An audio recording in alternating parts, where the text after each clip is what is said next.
Good evening, everyone. This is our weekly Soul of the Parsha class, and now we're in parshat Vayera. And the question we want to pose today is, we want to understand what is the secret of rejuvenation in old age. Not just old age, but generally speaking, as we're getting older. How does one preserve the spirit of youthfulness, of having new beginnings, having a fresh start, the feeling of being able to start something new? How do we preserve this feeling as we get older, as the burden of life becomes heavier, as routine becomes more grinding? How do we preserve this feeling of renewal in our lives? That's the question we want to ask today. So it's primarily for people who are post midlife crisis, which isn't really, there's no such thing as post midlife crisis. One of the things I understood when I entered 40 is that what is midlife crisis? It's an ongoing crisis in which you realize that the crisis itself is not going anywhere. It's not like something you pass and then it just disappears. It starts and then it becomes part of who you are, part of your life, and you learn to live with this ongoing crisis. So, but it's also for younger people who sometimes before 40, you also feel that life is too much for you, or that you've lost your youthfulness, you've lost your inner child. So this is a feeling that definitely people of all ages can experience. And we can even say more than that the real age, the mental age, is something separate from our physical, biological age. Meaning you could be very old physically according to your ID card, but have a very, very young soul. And you can also be a very young person, but have an old soul, and bitter and cynical. And in fact, in our generation, there's more and more of these people. Because they've seen so much and done so much, by the time they're 20 or 25, is that sometimes they feel worn out, just like old people. So what we want to do today is we want to totally re-examine and reevaluate the whole notion of old age and of growing old and of age in general. What does it mean to be old or young? And if it's not, obviously there is a biological factor, but almost just as obvious is the fact that it's not just a biological factor. There are more factors coming into play here. So this is the big question, and it very much has to do with this week's Parsha. So Parshat Vayera continues the story of Abraham. But in this year, what we said a few weeks ago is that this year we're dedicating the entire year, each week, to just studying the first segment of each Parsha, right? It's the beginning, where everything begins. So looking at the first segment, the first aliyah of Parshat Vayera, what is the story? The story is, it takes place 3 days after Abraham's do-it-yourself circumcision, the first circumcision in the world.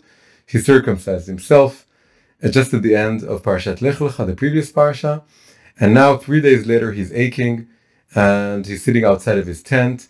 And then the 3 angels come, and partly in order to visit him and comfort him in his illness, also to let him and Sarah know that despite being very, very old, that he is 99 years old now, and Sarah, his wife, is 90 years old now. Despite this fact, they're going to have a child a year from now. When he'll turn 100 and she'll turn 91, they're going to have a child together. And also there's another angel on his way to punishing Sodom. So anyway, the 3 angels come, and Sarah, who's inside the tent, is in a state of disbelief. And of course the angels know this, they hear this, and they say, nothing is beyond God. Hayipaleh me'Hashem davar, is anything too wondrous, too miraculous for God to do? Obviously nothing. And they repeat the promise that a year from now you're going to have a child. This is the end of the first aliyah, the first segment. Now, since this is the year in our classes that we're dedicating to the beginning of the Parsha, each time we want to ask, so what's new? What's beginning? What's the first thing? What issue or element or idea or concept is presented for the first time? We're in a state of mind of beginnings in this year. So there's something very, very important that appears to be beginning in this parsha. And that is old age. And I'll tell you what I mean. Obviously, old age has existed long before this parsha. And in fact, the oldest people in the world were in the first 10 generations. They lived almost up to 1,000 years old. All of them, all of these people, like Adam himself, and then Methuselah,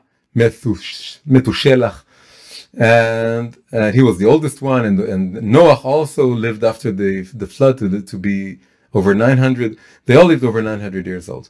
So old age is very old, and it's as old as the first millennium.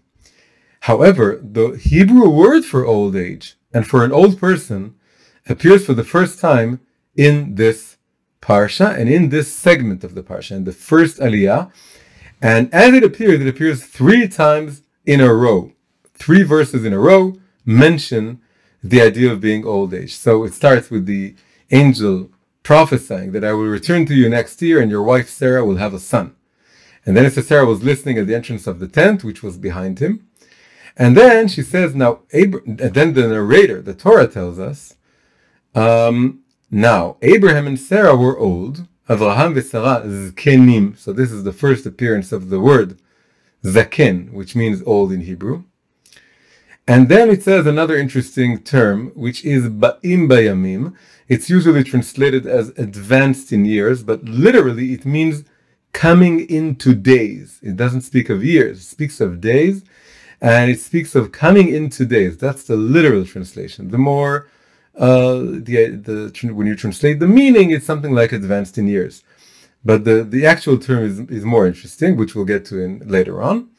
And then it says, again, the narrator, the Torah tells us Sarah had stopped having the periods of women. The way of women, it says in Hebrew. And then it says that Sarah left to herself, or inside herself, saying, now that I am withered, am I to have enjoyment, which is the enjoyment of having children, with my husband so old? Again, second time, 1 verse after the previous one, she's talking about, she's 90, but she talks about she talks about herself also, that she is withered, but then she mentions her husband being old. And then the angel hears this, although she didn't say a word, it was all inside her head. But the angel can read her thoughts, and he says, why did Sarah laugh, saying, shall I in truth bear a child, old as I am? And the angel is being very polite. The angel isn't revealing her true thoughts. What she really thought was, my husband is old. But the angel is making this sound nicer. And she says, why is Sarah laughing? And she says, how can I have a child when I am so old? Anyway, what we have here is that the term old, whether in the singular or in the plural, repeats itself 3 times, 3 verses in a row, and it's the first time this word appears in the Torah. Although the oldest people all existed in the first millennium and in the first parsha, second parsha, it was normal then. It wasn't old. And we also know this, that after the flood, the age of man was limited to 120 years. But Abraham exceeds this limit, and he's now 100, but he will live to be 175. And now, if you compare 100 to 120, which is the maximum, you can say now we have something called old age. But before, it wasn't old, it was normal to be 900 years old. So the word old appears for the first time, and then it starts appearing quite a few times. When they go to Sodom, it says about there being people there from young to old, and then later we have the story of Lot's 2 daughters, and they speak of how old their father is, and then again it's mentioned that Yitzchak was born to Abraham when he was very old. But these are the very first times. And of course, this is the topic here. The topic is that Avraham and Sarah are very, very old, and they don't believe, it's unfathomable, it's unthinkable that they would have a child. And using this old age as a backdrop, the whole point of the story is it's never too late to have a miracle, and it's never too late for God to intervene and change the order of nature and the order of things. And you can be procreative. Here it's physical. We can think about it in metaphorical terms. The point is that there is a secret to rejuvenation which the beginning of the Parsha is very clearly about. Because this is the laughter of Sarah. She doesn't believe that it's possible to rejuvenate. Abraham himself laughed at this in the end of the previous Parsha. Now it's her laughing. And the biggest laughter is going to come later on when they both realize that they were wrong, and they name their child after this higher form of laughter, which is an optimistic, divine laughter, godly laughter, the laughter of Yitzchak, which we can say laughs at their bitter, pessimistic laughter. They had a bitter, pessimistic laughter, and the birth of Yitzchak proves them all wrong. Now, there is actually a midrash that talks about the idea that old age came into being with Abraham in this parsha. And by old age, we mean the looking old, having white hair, having wrinkles. It didn't exist before. That's what the midrash says. So I'm going to tell the midrash. The midrash says that when Yitzchak was born, later on in the parsha, all the people around them, all the kings and all the peoples, would make fun of them. They said, obviously, it's not their child. It can't be their child. He's 100, she's 91. It can't be their child. They picked someone off the street, and they're calling him their child. And in order to cover it up, they're making a big celebration. They weren't convinced that Abraham was the father. That's how the midrash goes. And they suspected maybe it was Avimelech the king, because she had spent some time during the pregnancy, before the pregnancy, in his palace. So they suspected he was the father. So then Abraham prayed, and Yitzchak suddenly had Abraham's features.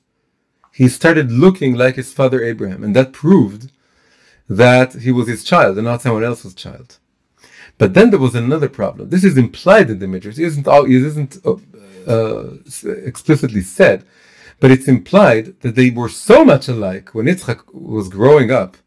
They were so much alike, nobody could tell them apart. And the reason was that Abraham did not have the features of an old man, because it turns out nobody looked old during that time in history.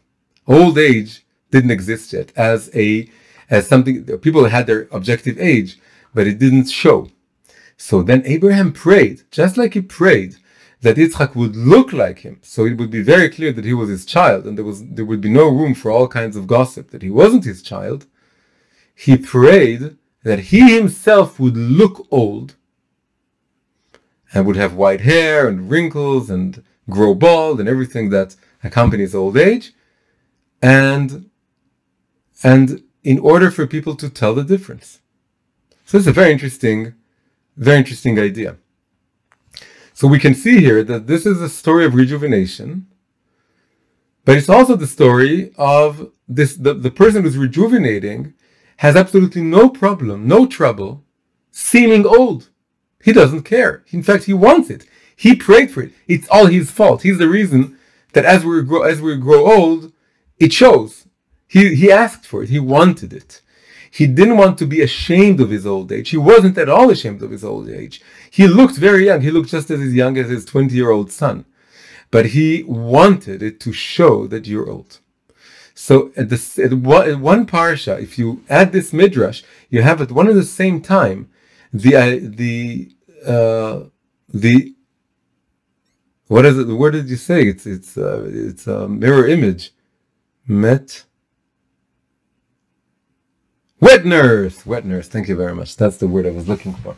So someone just flashed it and just wrote the words. Okay, thank you. So so that belongs to the previous part of the story. So now we see that Abraham is carrying these very interesting opposites, and they don't contradict at all for him. He's able to have a child when he's 100 years old. And and also in this beginning of the parsha, the way he hosts the three angels is with a lot of alacrity. He's running around and preparing the food and ordering people around, and in fact he's sitting outside, although it's very painful for him. It's 3 days after the circumcision. He is longing to have guests. He is very much appears to be very young. And although he's very old, he says, I can open my tent to some more people, and although I'm in pain, it doesn't matter. And he keeps like a very young person. And he has a child. But on the other hand, he has no problem showing off his old age. He's not ashamed. He's not dyeing his hair or, implanting hairs in his head, or, putting the hair, growing the hair on one side and, covering, whatever it is that people do. He's not facelifting, whatever it is. He's nothing, the very opposite. He's praying that old age would show. So that's what we want to figure out. How do these two things go together? Because sometimes when you think about someone who's old, but is youthful, then you could think that he would want to hide his old age. And these are the people that dye their hair and hide their baldness and try and behave very much like young children.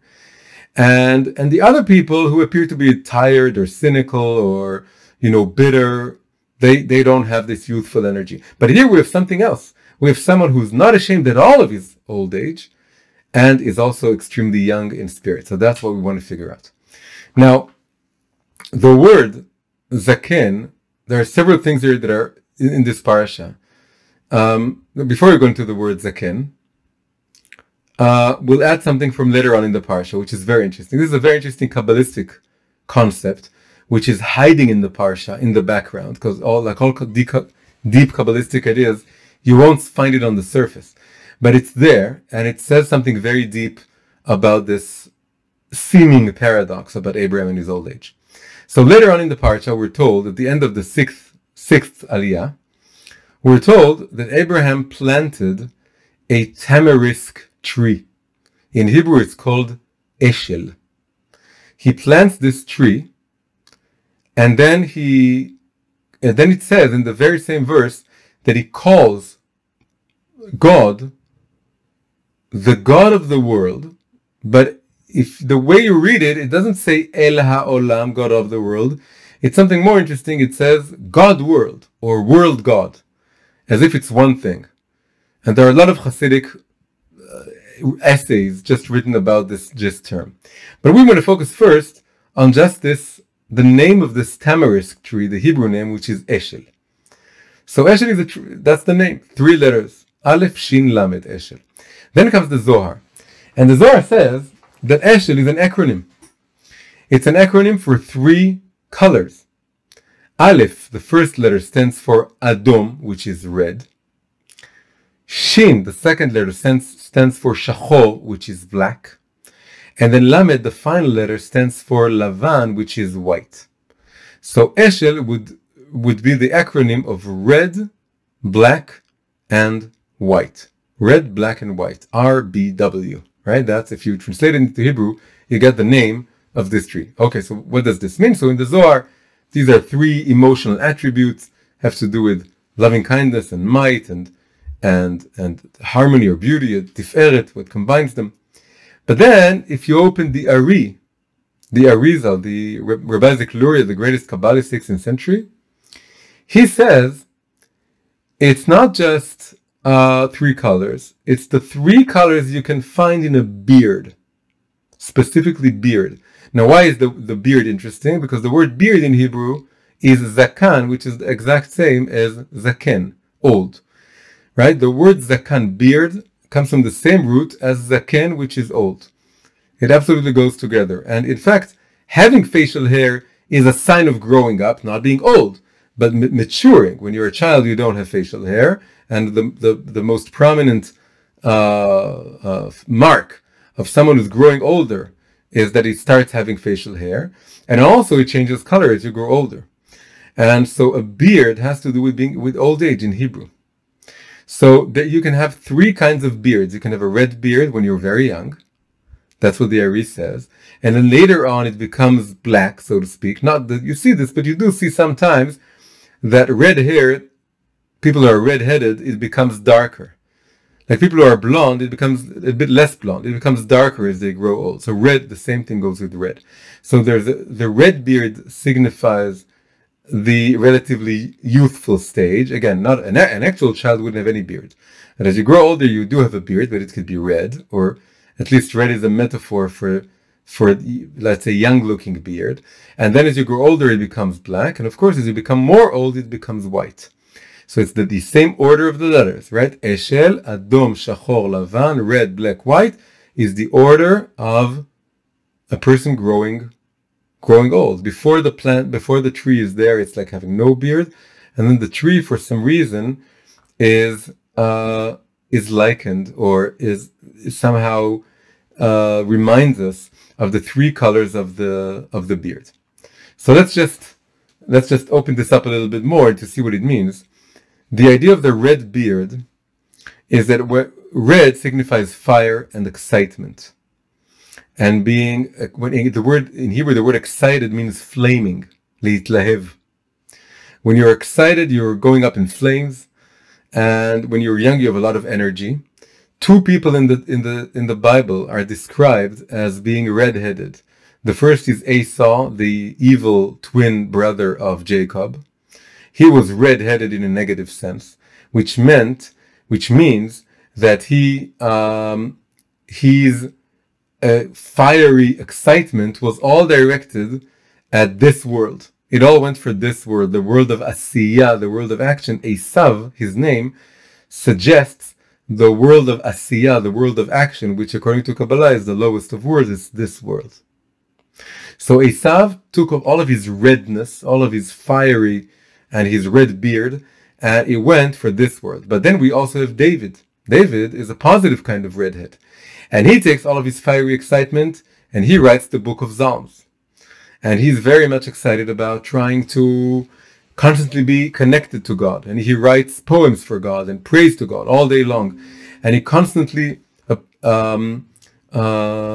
appreciates and is grateful for every moment that he can be close to God. So this is his fiery redness. And then later on, so it's all about what we call ratzo, the run of the soul upwards. This is the redness, just like a fire that goes upwards. Then we have the black stage. The black stage is a more mature state in which this comes from the Song of Songs. In the Song of Songs, the lover, the male counterpart, it's a dialogue between a woman and a man, and the man is described as having crow-black curls. So he has black hair. Now the context of the Song of Songs is of course marriage.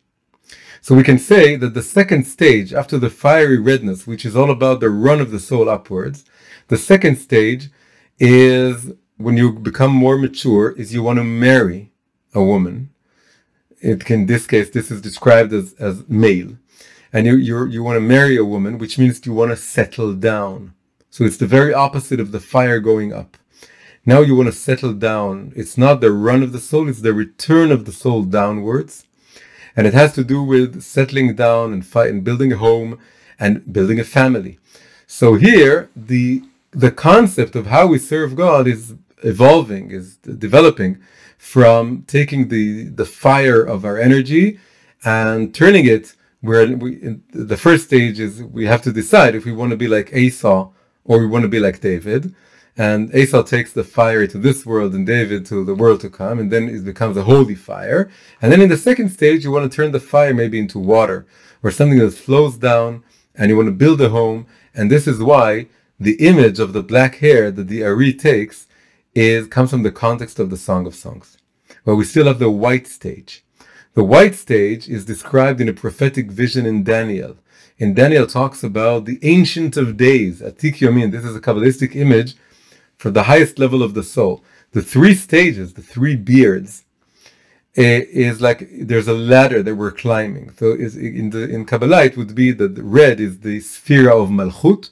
It's the lowest Sphira that has to do with this world. And again, could be Esau, could be King David. He's a king, Malchut is kingdom or kingship. So that's the redness. And then as you go up to Tiferet, or the central level of the Sphirot, which are the higher emotions, higher faculty emotions, that is like the black beard. And now we're moving on to the Keter, the crown. The crown is the highest level of the soul, the very opposite of the kingdom, which is the lowest Sephirah. And here, this Ancient of Days, which is a Kabbalistic term for this level of the soul, is described as wearing white and also having white hair. So the idea is that this level, so if the first level, the red stage, was being like a fire and being consumed with love for God and trying to forget this world and say that, oh, there's only God, this world doesn't exist, God is everything. And the second stage was going back into the world and saying, no, God wants us to settle down and build a family and have children and be very much involved in this world, engaged in this world, and not to run away. We don't want to be mystics or monks or people who are ascetic. We want to connect to this world. So what is the white? We can say that when as we all know, that when you take a circle of colors and you turn it like a dreidel, like a top, and you turn it and all the colors become white. White is a combination of all the colors. So we had red and black, and we can say that if you really put them together, you have white. The white is a combination. The old man is able to fully understand that there's room for the red fire of the run of the soul, and there's room for the black fire or the black beard of returning back to this world, right? There's room both for the run and for the return, and you can have both of them. And when you're in a white beard consciousness, everything becomes of equal importance. There's room for youthfulness and there's room for older age. And when you're really old, and you can be really old in a good way when you're very young. It's good to be old, this kind of old, is when you realize that every moment in life, every stage in life has its purpose and has its goal, and it's all for the best. So there are two sides to the coin of serving God: the side of the fiery red run, and the side of the blackish or more settled return to this world. And you can have all of them together. We mentioned that the black stage is more masculine because it describes the groom in the Song of Songs. There, in the Kabbalistic symbology, let's say, there's something about the red stage which is more feminine, relatively speaking, in the sense that the movement from below to above is considered a feminine movement. And then the black stage of going back down and settling down into this world is considered a masculine movement. And then the final stage is marrying these two attributes of the soul and putting them together. And in fact, incredibly, beautifully, there's a midrash that says that Abraham, when he was old, he minted a coin. He was a very important person by now, and also very rich. And just like kings, he minted his own coin. And what was on the coin? On one side, there was an old man and an old woman. And on the other side, there was a picture of a young man and a young woman. So with one coin, he was able to carry both the opposites of young and old and the opposites of male and female, all together. There was male and female in the old and male and female in the younger version. And it alluded to him and his wife and his son, and their son and his wife, but it didn't show them. It showed just these two archetypal old people, archetypal young people on one coin. So this one coin is almost like the embodiment or the epitome of his insight as an old man that all stages of life are equally important. And this begins to describe to us why he was able to hold on to both sides and was able to be very old and not be shy of it, and in fact to be proud of it and to ask for old age to show, and on the other hand to be connected absolutely to his youthfulness, because he was able to, in a way, to transcend time.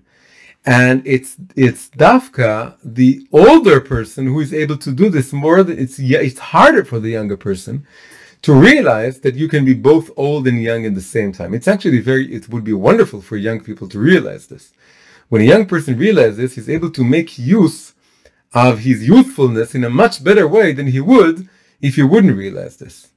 And it's possible, by the way, that was the difference between David and Esau.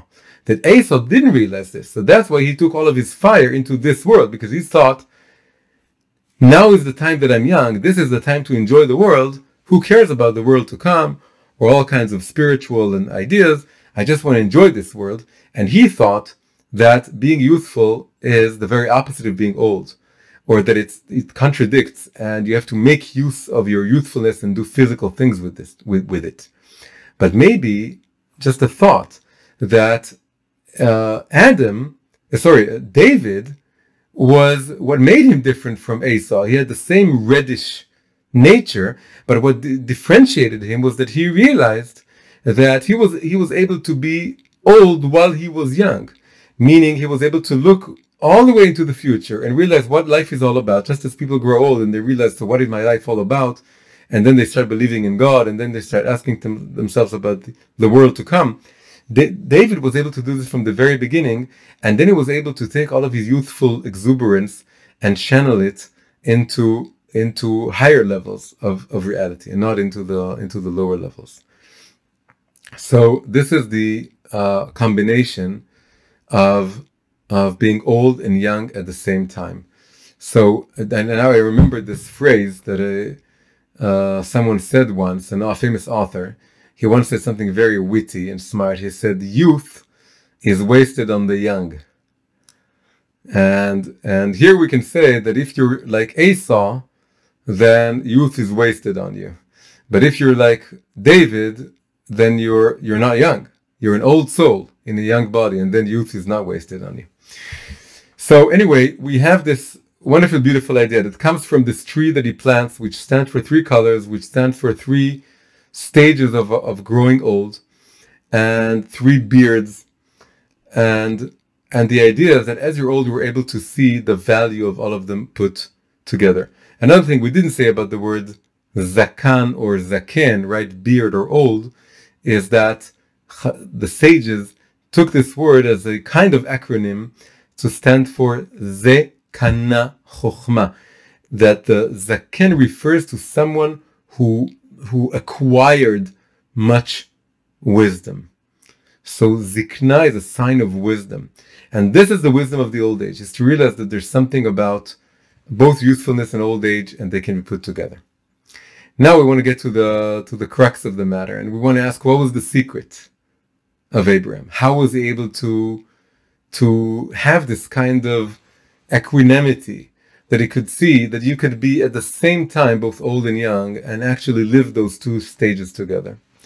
So as I said, the beginning of this parsha follows in the footsteps of the story of his circumcision. That Abraham circumcised himself when he was 99 years old, at the very end of the previous parsha. Now, circumcision is something that starting from Yitzchak onwards, is supposed to be conducted, that's the mitzvah, on an 8-day-old, a baby. Circumcision is something for babies. And yet the first circumcision was conducted by an old man on himself. Abraham was able to take in his old state, in his old age, and realize that he's only just beginning. 99 is, for him, was -1. What he saw was that he still has 1 year to go to 100, and 100 also signifying here like being 100% perfect, meaning he was very much connected to his imperfection, not to what he did all those years, but to what he still didn't do. And he realized he still never circumcised himself, and on a deeper level, he didn't fully remove the foreskin, the covering, the coarse covering around his heart. And he still needs to remove it. Being able to acknowledge your faults at an old age, which really means being a constant Baal Tshuva, a constant returnee to God, or someone who constantly repents, it brings us closer to understanding the secret of youthfulness, of eternal youthfulness. So going deeper, it has to do with wanting to be close to God.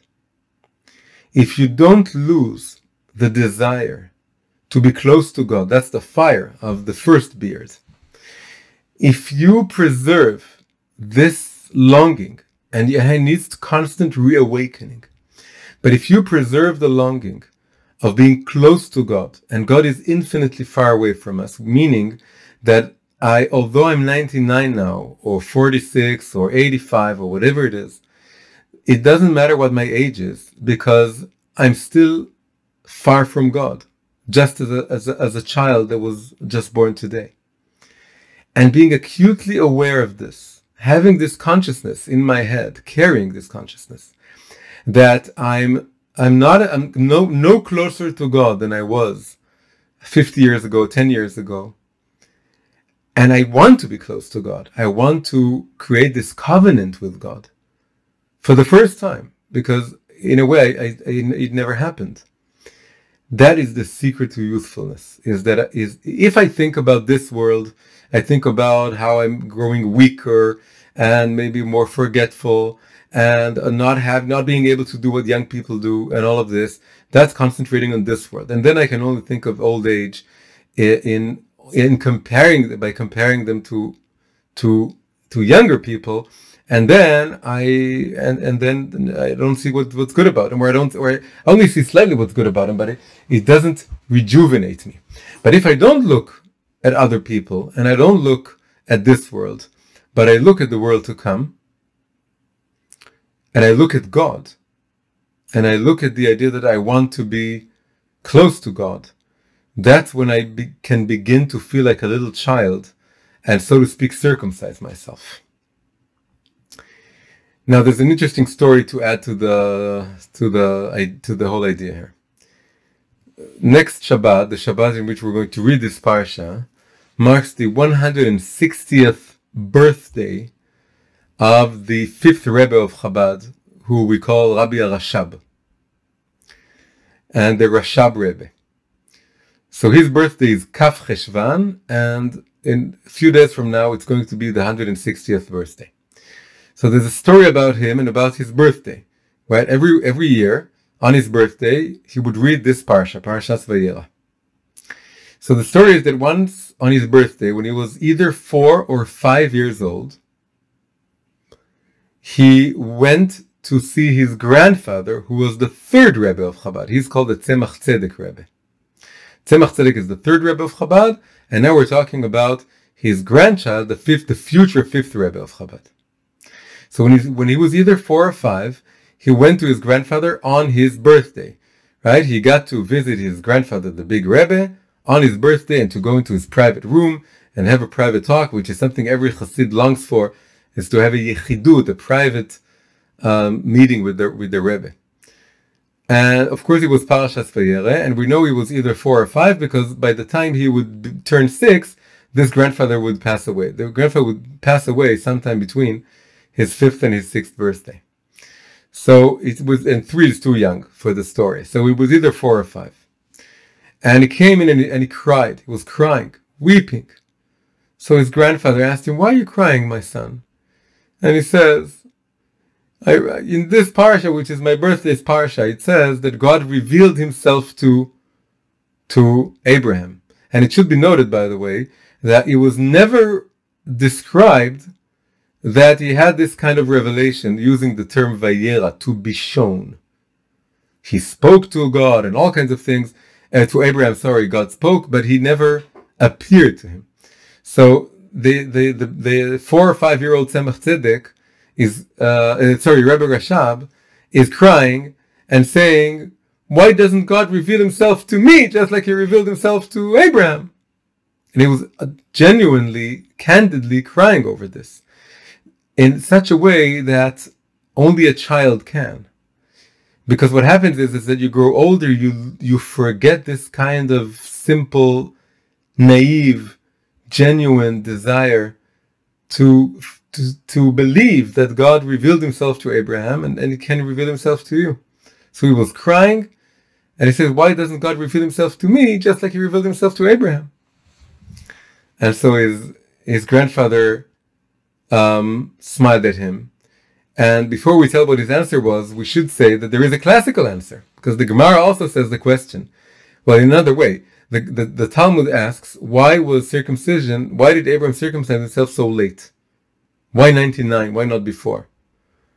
And it says the reason is that all future converts wouldn't feel it's too late for them. That all future converts who weren't circumcised when they were young, and that they would have room to know that you can circumcise yourself, that even Abraham only circumcised himself when he was 99. So, all the more so you. And today in our generation, as we all know, it's not just converts, it's actual Jews who grew up in communist Russia, and where it was forbidden to circumcise themselves, and then they start doing tshuva, returning to Judaism, they can actually have themselves circumcised at an older age. And unfortunately, it's not nice to say, but it's a fact that in modern day Israel, maybe outside of Israel also, the more radical seculars are also stopping to do circumcision. When I was younger, everyone did circumcision. And all the most secular, even if you were very, very secular, you did circumcision. It was unthinkable not to do it. But it is thinkable now. It's part of the whole process it's going through. So just like in Russia. And for someone who's, for a Jew who knows how holy circumcision is, it sounds very sad to hear that more and more secular families in Israel are not circumcising their children. But on the other hand, here is the story of Abraham to comfort us and tell us that that's the reason he waited until he was 99, to demonstrate it. It's never, never too late to do this.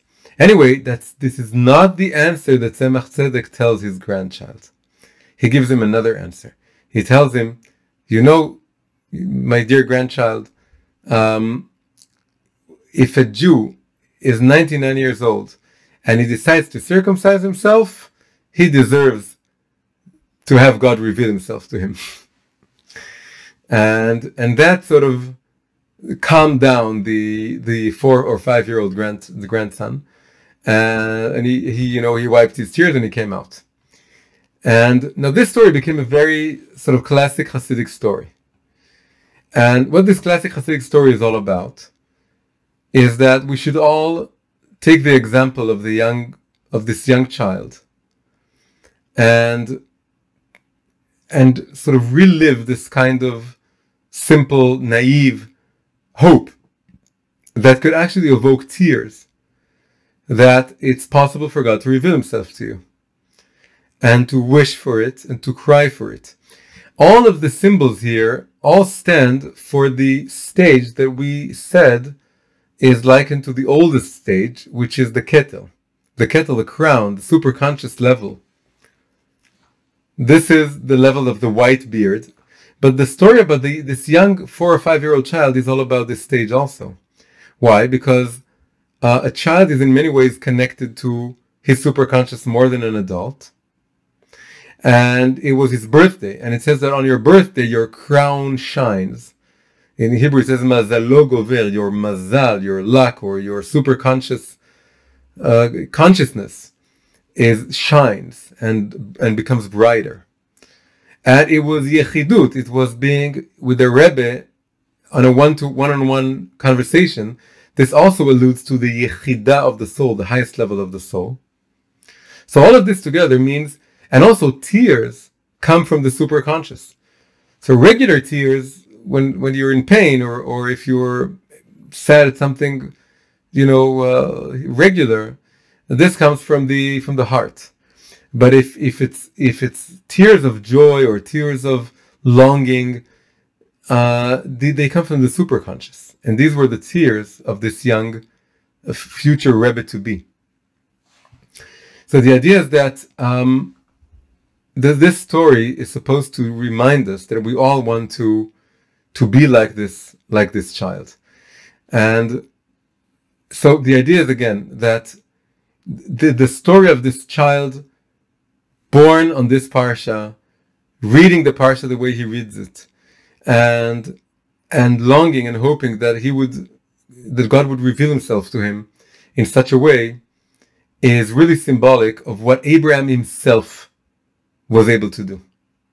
Abraham was connected all those years to the young child within him, the 3-year-old child. That's when we know that he started looking for God. asking where God is, who created the world. And he never lost sight of that child. He preserved that child constantly in his head. He constantly had the red beard, and then the black beard, and then he was able to have the white beard and connect them together and have this, see that all stages of life are absolutely equal. And in fact, that now we go to the term that I said we should look into at the beginning of the class, which was, it said in the beginning of the Parsha that Avraham v'Sarah zkenim ba'im bayamim. They were old, advanced in years. Again, that's the Art Scroll translation. But the actual literal translation is coming into days. And it's later repeated just on Abraham himself, that he was zaken baba yamim. So what does it mean, coming into days? The idea is that when you're able to grow old and yet preserve within you the child, and the child and what is the child?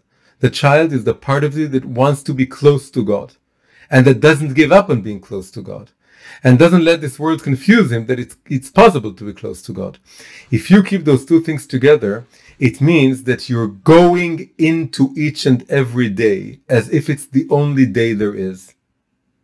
That's the idea of coming into days. Abraham and Sarah were old, so they had a lot of wisdom, but their wisdom was to go into the day, to live the moment, live each day as if it's your first, as if you're very, very young, and it's the first day and everything is beginning because the world is being constantly recreated each moment. It's also your last day potentially, because maybe you're very old. This is why we said that David, that the ideal is to be old, just as for an old man, the ideal is to preserve his inner child. For a young person, the sooner you realize that you need to start looking at life like an old man while being young, the better. And when you have those, so then you're able to go into the days, and every day is both the first day of your life, which is like opening your eyes and seeing something afresh and realizing you can, now the world is created. Everything is just a memory. It's just, it was there. It's just a memory. It's not an actual thing. It's just remnants of the past. But what exists is now. That's what exists. But also you can think of it as your last day. Your last day means it could be the last opportunity to do something with your life, to learn something new, or to teach something new, or to do something good, or to do a mitzvah, or to pray to God, or to do something meaningful with this moment. As you combine the old age consciousness with young age consciousness together, which means really being a Baal Tshuva, being someone who believes and feels that he can start over, but he wants to adopt the point of view of someone very, very old to tell him what's worth living for and what isn't worth living for, what is meaningful and what isn't meaningful, what is worthwhile and what isn't worthwhile. And as you're able to combine these two, then it's just like the top that you spin and it's all white. Everything becomes, every age, every moment becomes good. If I'm 20, that's good. That's what I need to be. If I'm 99, that's what I need to be. And I'm both beginning and thinking of it as the last opportunity to do something important, which enables me to make use of my time, and also to think of it as something that's beginning. Now, just to be clear, we're going to finish in 2 minutes, but just to be clear, there's a midrash that describes the stages of life, and it compares them to all kinds of images. So it starts that when a baby is born, he's like a king. He's sitting in his little carriage, and everyone adores him and keeps, lavishing compliments, and he's like a little king. And then later on, you become like a horse, and you become first like a goat, and like a horse, and like a donkey, and all kinds of stages. And then when it gets to the last, and it was the 7 stages, so it's the 7th stage, suddenly it splits. If you don't make good use of your life, if you're an Am Haaretz, a heathen, someone who didn't learn Torah or didn't serve God properly, then you become like a monk, like an ape. And you're aping things. Or if you did do something good with your life, you become again like a king. Now, when you think closely about these two images, becoming an ape or becoming a king, these are two versions of trying to be childlike in your old age. Because there are two versions. If you're trying to, like we said before, dye your hair and do facelift operations and behaved in a childlike way, you're missing out on the point. That's not what Abraham did. He wanted to look old. If you're trying to dye your beard red or your hair red, or you're trying to do things to appear young, you're totally missing out on the point. You're like an ape, you're like a monkey. Why? Because you're trying to copy the younger version of yourself or a young person. That's not what you are. You're old. This is your age. Don't try and emulate someone else. And also because it's inappropriate. The whole idea of being both old and young is that you're old. You have your wisdom, your accumulated wisdom, your insights, your experience. You're not throwing it away and then behaving like a little child who's sort of opening his eyes, says, this is interesting, and I've never heard this before. No, it's something else. And this is the second version. The second version is that he becomes like a king. That's what we use to describe the baby. But it's a different kind of king. This is a king that has, acquired his crown. The child is like a king. He didn't do anything to justify it. He's just very sweet. So everyone adores him. But the second version of kingship that you acquire as you're old, it comes from a combination of acquiring wisdom, building wisdom, having accumulated wisdom over the years, and yet preserving a kind of youthful outlook on life in which you're able to start anew and start afresh. And this is really the ideal that we want to. And the idea basically, and this is the ultimate point here, is that the key is the circumcision. Why? Because circumcision is to find the one spot inside me, or the one place, or the one area in my life in which I'm still far away from God. The image of the foreskin is like a screen that covers your heart, and you don't long for the closeness to God in this place. And constantly being in a state of circumcision, or constantly striving, this is really what Abraham did. He didn't work on his circumcision just when he was 99. He worked on his circumcision all of his life. Every day he would circumcise another level of his heart, a finer and more subtle level in which he feels, I still have work to do. I still have more things to do. I still need to teach some more people, and I still need to help someone, and I still need to be closer to God. And so the more you're in a state of mind that you want to constantly circumcise yourself, which really means to be close to God and search for his closeness, that's how you're able to both grow old and mature, because you're constantly learning and growing and becoming a better person, and at the same time be connected to your youthfulness, which is the sense of beginning anew, beginning afresh. So this is the lesson that we learn from Abraham in this week's parsha, in which we are both introduced to old age, and old age is invented, and at the very same time we see that he's able to ignore time and see all the stages of life as standing on one level, and he can be both old and young at the same time. So this is our Soul of the Parsha class for this week. Hi, if you enjoyed this video, please press like and subscribe to the channel. Also, please consider supporting me on Patreon. Patreon is a platform for supporting independent creators. You can find the link in the description below. Thank you very much.